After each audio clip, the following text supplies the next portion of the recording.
విజయనగరం పేలుళ్ల కుట్ర కేసులో మూడో రోజు విచారణలో పలు కీలక అంశాలు వెలుగులోకి వచ్చాయి.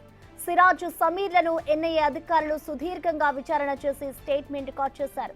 సిరాజ్, సమీర్ కలిసి దాదాపు 7 చోట్ల రెక్కీ చేసినట్లు గుర్తించారు. హైదరాబాద్, విజయనగరం, ఢిల్లీ, బెంగళూరు, ముంబైతో పాటు మరో 2 రాష్ట్రాల్లో రెక్కీ నిర్వహించినట్టు విచారణలో తేలింది.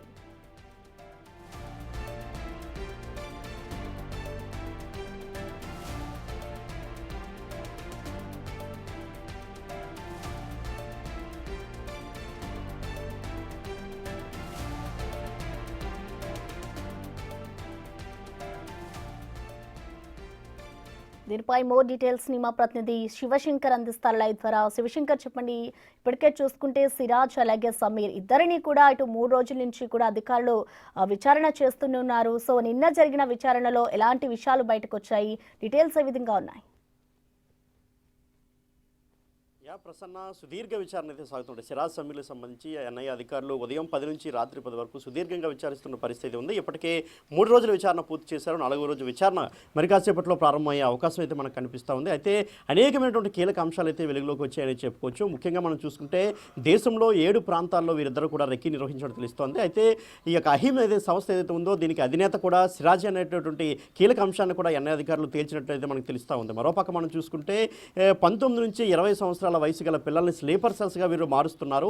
అయితే ఈ మార్చడానికి గల కారణం ఏంటి అంటే ఏ బేస్ మీద ఎంత చిన్న పిల్లల్ని స్లీపర్ సెల్స్గా మారుస్తున్నారు? ఎందుకంటే ఈ రెక్కీ నిర్వహించే ప్రాంతాల్లో కూడా ఆల్రెడీ స్లీపర్ సెల్స్ ఉన్నారా అనే కోణంలో కూడా అధికారులు దర్యాప్తు చేస్తున్నటువంటి పరిస్థితి మనకి చాలా స్పష్టంగా కనిపిస్తుంది. ముఖ్యంగా మనం చూసుకుంటే ఏదైతే సౌదీ అరేబియాలో ఉన్నటువంటి అను మూసాబ్ కావచ్చు, ఒమాన్లో ఉన్నటువంటి ఇమ్రాన్ అక్రమ్ కావచ్చు, వీళ్ళిద్దరిని కూడా మన దేశానికి రప్పించేటువంటి అవకాశాలు కూడా చాలా స్పష్టంగా కనిపిస్తున్నాయి. ఇప్పటికే ఆ దేశ దౌత్య అధికారులతో కూడా మాట్లాడుతున్నట్టు కూడా తెలుస్తూ ఉంది. ఎందుకంటే వీళ్ళిద్దరు కానీ వచ్చినట్లయితే ఆర్థిక మూలాలపై పూర్తి స్పష్టత వచ్చే అవకాశం కనిపిస్తుంది. ఎందుకంటే వీరిద్దరి నుంచే పూర్తిగా ఆర్థిక లావాదేవీలు జరిగే. సిరాజులకి పెద్ద మొత్తంలో బ్యాంకులో పెద్ద మొత్తంలో ఉండడానికి డబ్బులు ఉండడానికి గల కారణం కావచ్చు, అదేవిధంగా సమీర్కి పేరుడు పదార్థాలు కొనడానికి డబ్బులు ఇచ్చిన పరిస్థితి కావచ్చు. మొత్తం ఆర్థిక వ్యవహారాలన్నీ కూడా అటు అక్రమ్ అదేవిధంగా అను మూసాబ్ వీళ్ళిద్దరూ కూడా చూస్తున్న పరిస్థితి నేపథ్యంలో వీరిద్దరిని కూడా ఎన్ఐఏ అధికారులు దౌత్య అధికారులతో మాట్లాడి మన దేశానికి తీసుకొచ్చే పరిస్థితి మనకు కనిపిస్తూ ఉంది. మరోవైపు మనం చూసుకుంటే కేవలం మనకి గతంలో సిరాజ్, సమీర్ వీళ్ళిద్దరూ మాత్రమే మానవ బాంబులుగా మారుతామనేటువంటి కన్ఫెషన్ లెటర్లో చెప్పినటువంటి పరిస్థితి అయితే ఉంది. కానీ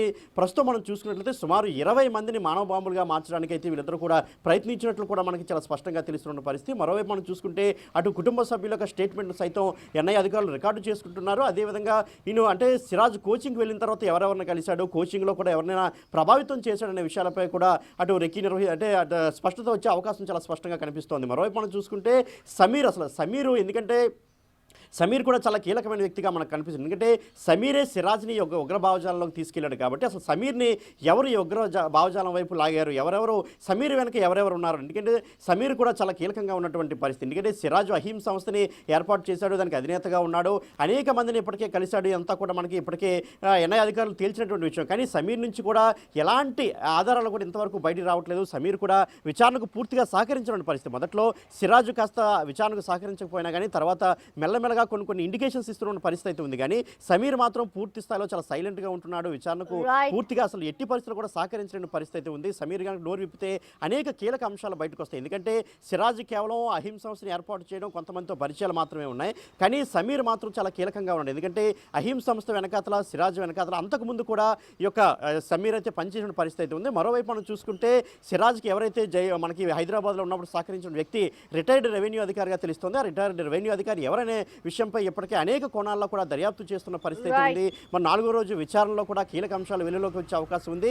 ఎందుకంటే మరోపక్క మనం చూసుకున్నట్లయితే ఇప్పటికే ఇక్కడ నుంచి కేవలం 4 రోజులు మాత్రమే అవకాశం ఉంది. ఇప్పటికే 3 రోజులు పూర్తయింది కాబట్టి 4వ రోజు నుంచి విచారణ చాలా కఠినంగా ఉండే అవకాశం కూడా కనిపిస్తుంది. ఎందుకంటే ఇద్దరు కూడా పూర్తిగా విచారణకు సహకరించిన నేపథ్యంలో చాలా కఠినతరం చేసే అవకాశాలు కూడా చాలా స్పష్టంగా కనిపిస్తున్నాయి. Prasanna. Right Shivshankar, thank you.